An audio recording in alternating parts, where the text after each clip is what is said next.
aking mga kaibigan, alam na ninyo ang tanan na mula sa amang mahal.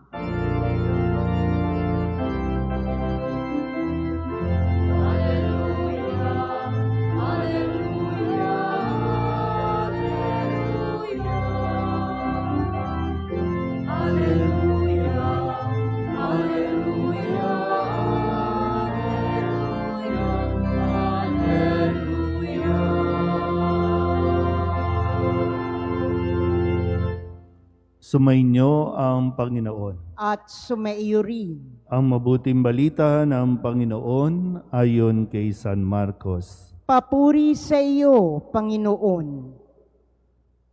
Noong panahong iyon, pinalapit ni Jesus ang mga tao, pati ang kanyang mga alagad, at sinabi, "Kung ibig ninumang sumunod sa akin, limutin niya ang ukol sa kanyang sarili. Pasanin ang kanyang krus at sumunod sa akin. Ang naghahangad na magligtas ng kanyang buhay ay siyang mawawalan nito. Ngunit ang mag-alay ng kanyang buhay alang-alang sa akin at sa mabuting balita ay siyang magkakamit niyon. Ano nga ang mapapala ng isang tao, makamtan man niya ang buong daigdig, kung ang katumbas naman nito'y ang kanyang buhay? Ano ang maibabayad ng tao para mabalik sa kanya ang kanyang buhay? Kapag ang sinuman ay nahiyang kumilala sa akin at sa aking mga salita sa harapan ng lahing ito na makasalanan at hindi tapat sa Diyos, ikahihiya rin siya ng anak ng tao. Pagparito niya, nataglay ang dakilang kapangyarihan ng kanyang ama at kasama ang mga banal na anghel. Sabi pa ni Jesus sa kanila, "Tandaan ninyo, may ilan sa inyo rito na hindi mamamatay hanggat di nila nakikitang naghahari ang Diyos ng may buong kapangyarihan." Ang mabuting balita ng Panginoon. Pinupuri ka namin, Panginoong Hesukristo. Isang magandang umaga po sa inyong lahat. Ngayon po ay Biyernes ng ika-6 na linggo sa karaniwang panahon. Sa estado ng buhay natin, paano ba natin may evaluate ang ating mga sarili? Sa tingin niyo po ba, kumpara noon, umasenso na tayo? O hanggang ngayon, wala tayong nakikitang pag-unlad? Hanggang ngayon, wala tayong nakikitang improvement sa buhay natin? Kasi kung babalikan natin, tingnan lang natin, paano ka ba naging matagumpay? Paano ka naging successful? Diba sa pagsisikap? At yung pagsisikap, ito rin naman yung talagang nagdala sa iyo sa matinding pagdarasal. Marami tayong mga karanasan na talagang masasabi nating hirap na hirap tayo noon.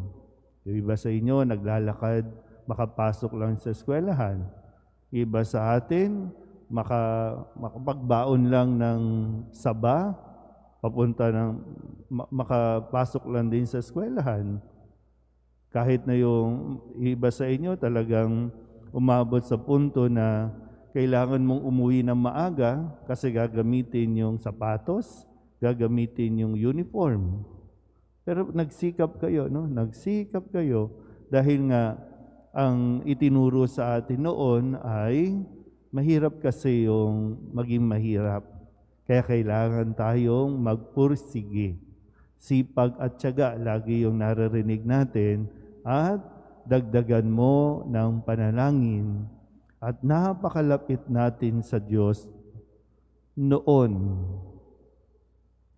Pero kung titingnan mo din, kahit ganun ang buhay, nandoon yung saya. Na, sige nga, kaya nyo bang balikan?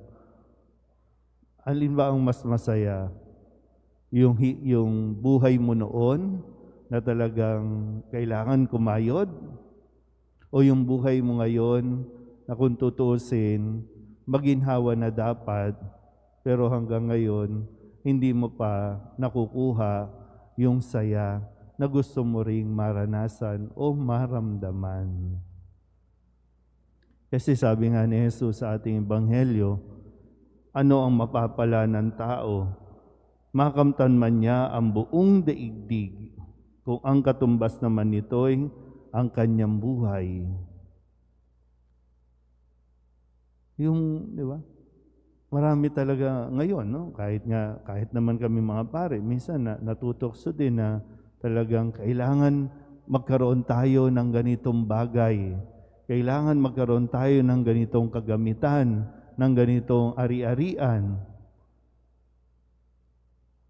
At hindi tayo nakukontento na. Mayroon ka na, gusto mo pa. Mayroon na, sige pa, accumulate pa, hangad pa tayo ng madami. Para nga saan?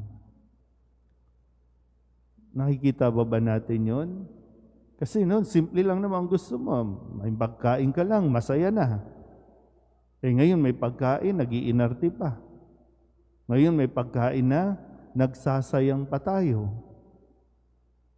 Parang gusto lang siguro ipakita din sa atin na yung akala natin kasi na magpapasaya sa atin, ibinigay naman ng Diyos. O sige, tingnan mo nga kung magiging masaya ka. Kung hindi talaga, kasi sabi ko nga, mas malapit tayo noon sa Diyos. Pero bakit habang umuunlad, bakit habang nagkakaroon tayo ng higit pa sa kailangan natin, pero bakit lumalayo din naman tayo sa Diyos? Bakit mas nagiging priority natin ang mga material na bagay, ang mga gawain, kaysa ang pagbutihin natin na mas mapalapit tayo kay Kristo? Bakit laging ang dasal natin, sana yumaman, sana yumaman? Alam na natin yan. Kahit nga mga tao ngayon na halos sila na may-ari ng Pilipinas, hindi pa rin sila matapos-tapos. Kaya nga ngayon, kahit mamudmod ng pera, hindi pa rin nila masumpungan yung sinasabing, okay na ako, okay na to. Kasi gusto pa ng marami, pero wala naman yung kapayapaan, wala naman yung katahimikan. Alin ba talaga ang gusto natin? Hindi kayamanan o material na bagay sa mundong ito ang magbibigay sa atin ng kapayapaan, kundi ang atin pong patuloy na pagkilala sa Diyos. Makaranas man tayo ng kawalan, maging salat man tayo, o maging sagana, hindi tayo dapat lumalayo sa Diyos.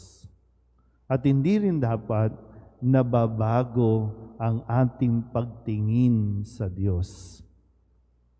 Dahil kahit kailan, hindi natin mararating kung nasaan ang Diyos gamit ang mga kayamanan ng mundong ito. Kaya nga sa kwento sa ating unang pagbasa, bakit pinagkahiwa-hiwalay ng Diyos ang tao? Kasi ang hangad nila, nagiging isa na lang yung hangad nila, ang makapantay ang Diyos. Kaya pinangalat ng Diyos ang taong ito, binigyan ng iba-ibang wika para hindi sila magkaintindihan, para nagkakaroon ngayon ng check and balance sa kanilang mga iniisip. Hindi ko lang alam kung talagang nakukumbinsi ba tayo na bagamat yung realidad, kailangan natin ng mga material na bagay sa mundong ito kasi yun yung kailangan para mabuhay tayo. Pero kung ang iisipin natin, ito ang kailangan para magkabuhay ako, nagkakamali tayo. Tanging sa Diyos tayo magkakaroon ng buhay. Tanging sa Diyos tayo magkakaroon ng kapanatagan ng ating mga kalooban. So, nandiyan na yan. Ibinigay na yan ng Diyos sa inyo, sa atin, yung mga biyaya na kailangan natin. Pero sana makita natin na higit na yan sa kailangan natin.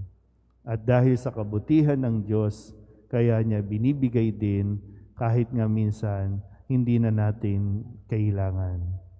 At binibigyan tayo ng higit, ng sobra, para tayo maging biyaya sa iba. At yan ang mas magpapalapit sa atin sa Diyos. Amen.